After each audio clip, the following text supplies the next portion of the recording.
নমস্কার বন্ধুরা, আমি অমর্ত্য। আপনাদের চ্যানেল ইন্ডিয়ান ফিল্ম নিউজ বাংলাতে আপনাদের স্বাগত। আজকে এই ভিডিওতে আমি লুটেরা বলে যে ওয়েব সিরিজটা বেরিয়েছে ডিজনি প্লাস হটস্টার, তার ব্যাপারে কথা বলবো। এটার দুটো মাত্র এপিসোড বের করা হয়েছে সিজন 1-এ। আমি জানি না ডিজনি প্লাস হটস্টার এরকম কেন করে। সত্যি কথা বলতে গেলে যথেষ্ট আকর্ষণীয় একটি ওয়েব সিরিজ, কিন্তু মাত্র দুটো এপিসোড বের করা সত্যি একটা বড় ভুল। এটা উচিত ছিল মিনিমাম 5টা থেকে 6খানা এপিসোড বের করে দেওয়া, তাহলে আকর্ষণটা আরো বাড়তো।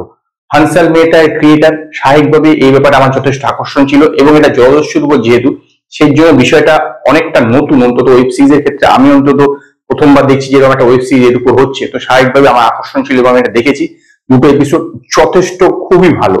এটা 2016 সালের ঘটনা দেখানো হচ্ছে, সোমালিয়ার মোগাদেসা বলে যে পোর্টটা আছে সেই পোর্টের উপরে।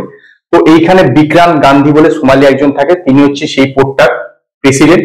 তো সেইখানে তার একটা কনসাইনমেন্ট আসছে, কিন্তু সেই কনসাইনমেন্টটা ইলিগাল, এবং সেই পোর্টেরই কিছু লোক চায় না সে পরবর্তী নির্বাচনে প্রেসিডেন্ট থাকুক, এবং তার সেই কনসাইনমেন্টটা তারা কি করছে, পুলিশের হাতে ধরিয়ে দেওয়ার চেষ্টা করছে, এবং তার কাছে 48 ঘন্টা আছে। তো সে মানে এই বিক্রান্ত গান্ধী একজনকে বলছে যেন যে কোনো ভাবে হোক এই যে শিপটা আছে, শিপটা ইউক্রেন থেকে আসে, শিপটা যেন এই ইসেতে না আসে, মানে এই বন্দরে না এসে অন্য কোনো বন্দরে নিয়ে যাওয়ার চেষ্টা করা, বা তার যে কন্টেইনারটা আছে সেটাকে সরিয়ে দেওয়ার। তো তাই জন্য তারা একজন মানে যেই লোকটিকে বলছে সে কিছু জলদস্যুকে হায়ার করছে যেন এই কাজটা করে। এবার তারা শিপে গিয়ে জলদস্যুরা কি করছে সেটাই এই দুটো এপিসোডে দেখানো হয়েছে।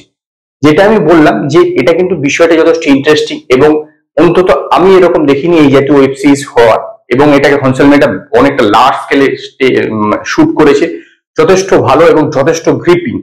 যেভাবে তারা জলদস্যুগুলো সেখানে মানে জাহাজে এন্ট্রি করছে, তারপর জাহাজে যে ক্যাপ্টেন তাদের সঙ্গে যেরকম ডিল করছে, এবং তারা সবসময় চেষ্টা করছে জাহাজের মধ্যে কতজন কেবিন ক্রু আছে, টোটাল যে ক্রু মেম্বার্স কত সেটাকে জেনে যায়, তাদের যে লিস্ট আছে সেটা খুঁজে বের করছে। কারণ তারা জাহাজের অনেকে যে তাদের স্ত্রীকে নিয়ে এসছে, তারা প্রেগনেন্ট, এবং যারা মহিলা আছে তারা লুকিয়ে যাচ্ছে। তো যথেষ্ট গ্রিপিং, এবং প্রথম দুটো যে এপিসোড বের করেছে যথেষ্ট খুব ভালো।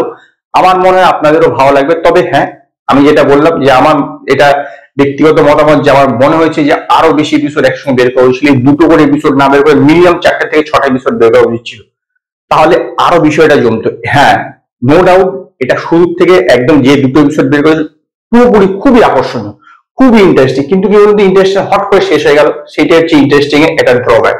তো আমি এর কখনো এখনো আপাতত যে কোনো পয়েন্ট দেওয়ার বা মানে স্টার দেওয়ার কিছু আমি দেবো না। তার কারণ হচ্ছে যেহেতু মাত্র দুটো এপিসোড হয়েছে, জাস্ট ইন্টারেস্ট ক্রিয়েট হয়েছে। অ্যাক্টিং এর দিক থেকে বিচার করলে সবাই কিন্তু ভালো অ্যাক্টিং করেছে, যারা যারা এখানে অভিনয় করেছেন প্রত্যেকেই বেশ যথেষ্ট ভালো, এবং এর ক্যামেরা ওয়ার্ক, মিউজিক, যাবতীয় কিছু মানে ব্যাক বিজিএম যাবতীয় কিছু বেশ ভালো। এবং যেটা বললাম সমুদ্রের মাঝখানে রাজ্যের লাইফে ভালোভাবে বিশাল বড় স্কেলে শুট করা হয়েছে, সেটা দেখেও ভালো লাগবে। এবং যেখানে একটা হেলিকপ্টারের সিন আছে, সেই সিনটাতে একটুখানি খারাপ লেগেছে, যে হেলিকপ্টার যখন চলে যাচ্ছে দেখে মনে হয় একটা ভিএফএক্স, ওইটা একটু জায়গাটা খারাপ লেগেছে। বাকি কিন্তু নো ডাউট বেশ আমার ভালো লেগেছে। আমি রেকমেন্ড করবো আপনারা একবার দেখে নিন, কারণ খুব দ্রুত আবার হয়তো দুটো পরবর্তী সিজনে মানে দুটো এপিসোড আবার পরবর্তী রিলিজ করবে। তো আজকে এই পর্যন্ত। যদি আপনাদের এই ভিডিও পছন্দ হয় তো লাইক করুন, কমেন্ট করুন, শেয়ার করুন, আর নতুন নতুন আপডেটের জন্য আমার চ্যানেলকে সাবস্ক্রাইব করুন।